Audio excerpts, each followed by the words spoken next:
Dia bermimpi didatangi oleh dua sosok bayangan berwarna hitam, teman-teman.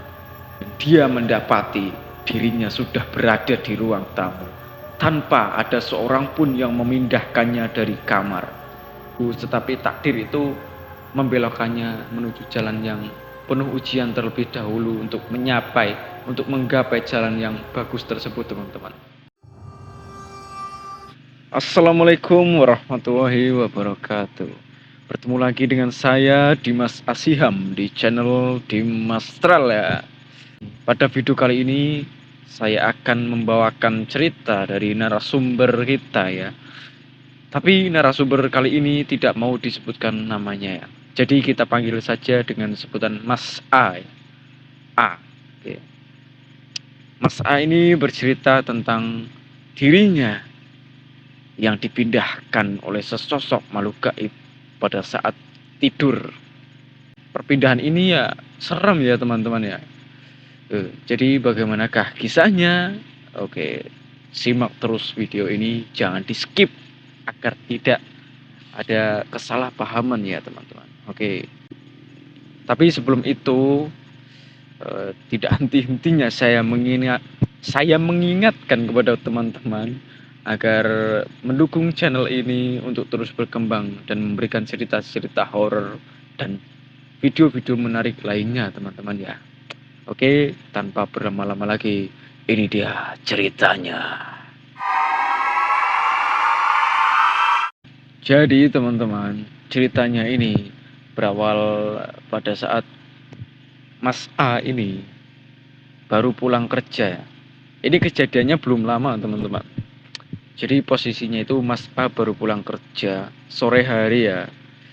Dia ini pulang, terus dia bersih-bersih badan, mandi, ya makan dan sebagainya, sudah siap semuanya teman-teman. Dia kemudian beranjak tidur. Dia pergi ke kamarnya untuk tidur, teman-teman. Pada saat tidur ini, dia bermimpi didatangi oleh dua sosok bayangan berwarna hitam, teman-teman. Dua sosok ini mengajak Mas A untuk mengikutinya. Jadi yang sebelah kanan menyuruhnya untuk mengikutinya, yang sebelah kiri juga menyuruh Mas A ini untuk mengikutinya. Dalam pikiran Mas A ini, teman-teman, Mas A ingin berjalan menuju ke sosok yang ada di sebelah kanan. Tetapi setelah ia berjalan, dia malah berjalan menuju ke sosok yang sebelah kiri, teman-teman. Jadi Mas A ini saat sudah sampai kepada sosok yang di sebelah kiri ini, ia diperlihatkan oleh masalah-masalah yang tidak berujung, teman-teman. Jadi masalah yang akan dia hadapi ke depannya itu apa? Misalnya dia melihat wanita yang sedang berantem, terus masalah-masalah pokoknya ya teman-teman, yang sulit dihadapi lah. Setelah ditampakkan oleh masalah-masalah tersebut, kemudian dia bangun dan dia mendapati dirinya sudah berada di ruang tamu tanpa ada seorang pun yang memindahkannya dari kamar. Pada saat dia bangun ini, dua sosok bayangan hitam ini masih berada di depannya, teman-teman.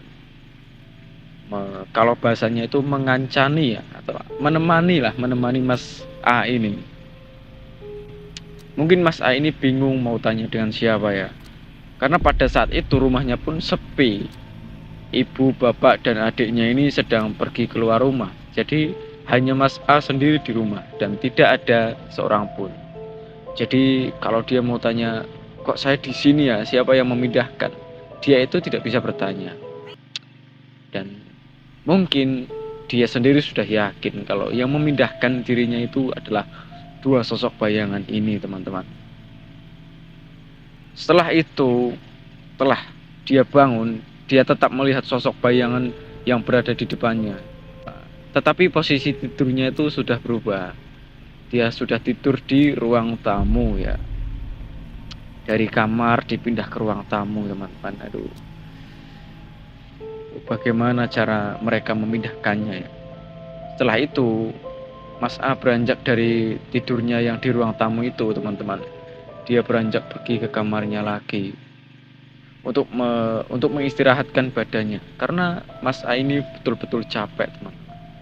Kemudian Mas A ini bilang kepada dua sosok tersebut untuk jangan mengikutinya lagi.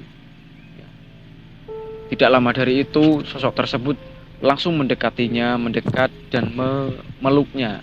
Kalau bahasa itu menyikap lah, menyikap, mengerubungi lah.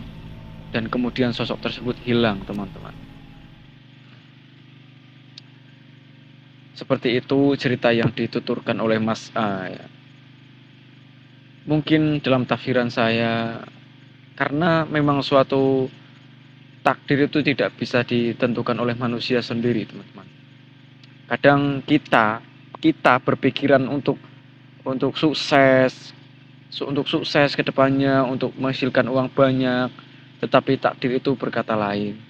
Jadi mungkin yang dialami Mas A ini adalah dia menginginkan jalan yang kesini, ya jalan yang bagus, tetapi takdir itu membelokkannya menuju jalan yang penuh ujian terlebih dahulu untuk menggapai jalan yang bagus tersebut, teman-teman. Jadi semoga Mas A ini selalu dalam lindungan Allah ya, selalu sehat, selalu diberikan keberkahan rezekinya ya. Semoga Mas A ini selalu kuat dalam menjalani kehidupannya, teman-teman. Oke, mungkin sekian cerita yang dapat saya sampaikan. Semoga dapat diambil hikmah dari kejadian ini, teman-teman, untuk mengingatkan kita agar senantiasa mencoba walaupun kita gagal, teman-teman. Ya, oke. Sekian dari saya. Wassalamualaikum warahmatullahi wabarakatuh. Salam astral.